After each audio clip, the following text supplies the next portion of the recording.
DM office पहुंचे थे, क्या मामला था, किस तरह की शिकायत करने पहुंचे थे? कल आपने देखा है कि पूरा दिन फील्ड में रहे हैं। यहाँ से मैं पहले जोली पहुंचा। कल जोली में देखा कि वहाँ वो बूथ पे वोट नहीं पड़ने दे रहे, काफ़ी लोगों को फ़ोन आ रहे थे। लेकिन मैंने जब वहाँ देखा जाके तो बिल्कुल बैरिकेड किया हुआ था। वहाँ एबीपी न्यूज़ वाले खड़े थे, उनको मैंने बताया। उन्होंने मेरे से पूछा क्यों आए हैं यहाँ पे, क्या मामला है, ये वोट नहीं पड़ने दे रहे। सारी चीज़ें ऑन कैमरा वहाँ पर चल रही थी। उसके बाद में किसी भी तरह की वोटरों के ऊपर ऐसा जुल्म था, ऐसी ज़्यादती थी कि जैसे कि यहाँ पर लोकतंत्र बिल्कुल ख़त्म होता दिख रहा हो, इस तरह के हालात पैदा हुए। और चुनाव कराने की क्या जरूरत थी? किसी को प्रमाण पत्र देना था, ऐसे देते। हम लोगों को परेशान किया, वोटरों को परेशान किया। फिर वहाँ के बाद में ककरौली पहुँचता हूँ, रूड़गली पहुँचता हूँ। रूड़गली के बाद में ककरौली पहुँचा। ककरौली में आपने देखा है कि सब कुछ, जब मैं वहाँ पर गया तो सब लोगों की शिकायतें वोट नहीं डालने दी जा।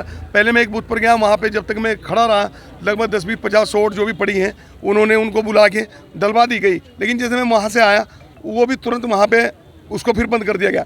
उसके बाद में लोगों ने कहा भाई आखिर हमें वोट डालने की आज़ादी क्यों नहीं?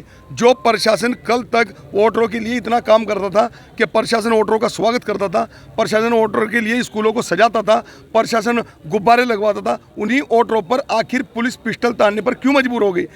ये एक पुलिस वाले के हाथ में आप आधा भी देख सकते हो, ईंट का आधा लिए खड़ा, वीडियो में सारी चीज़ें, पिस्टल लेके भागते ककरौली की महिलाओं के ऊपर। और उल्टा ककरौली के ही निवासियों पर 100-125 पर मुकदमा लिख दिया गया।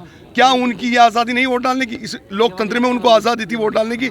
इसीलिए हम इस चुनाव का बहिष्कार करते हैं और हम चुनाव की दोबारा से चुनाव आयोग से मांग करते हैं कि मीरापुर सीट पर दोबारा से चुनाव कराया जाए। सर जी, हंगामा भी हुआ, ककरौली समेत कई बूथों पर हंगामा हुआ, क्या उसके बाद में मैं दूसरे बूथ पर गया जो वहाँ पर कॉलेज का बूथ था। आपने देखा है लगभग, मैं कहूँगा कि उसको न पाया जाए, लगभग समथिंग 500 मीटर के आसपास बैरिकेडिंग मेन रोड पे की हुई थी।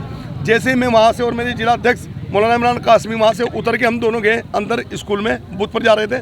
आधे भी मैं नहीं जा पाया था, 250-300 मीटर भी नहीं जा पाया था कि तभी बाहर से ड्राइवर का फ़ोन आया कि आपके बेटे को थप्पड़ मारे और लट मारा है। मैंने कहा कि मैंने आगे बाहर पूछा, मगर इंस्पेक्टर साहब HSO सिविल लाइन जो है आशुतोष, उन्होंने लट मारा और जो सिपाही खड़ा था वहाँ पे जिसकी नेम प्लेट नहीं लगी थी उसने 3-4 थप्पड़ मारे बेटे को।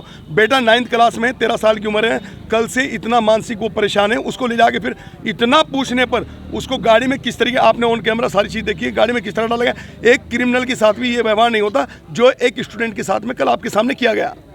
और पत्रकारों के साथ किस तरह धक्का मुक्की। 2 लोग वहाँ पर वो थे जो सादी वर्दी में थे, वो SOG के थे या आम आदमी थे, उनकी भी जांच होनी चाहिए वो कौन थे।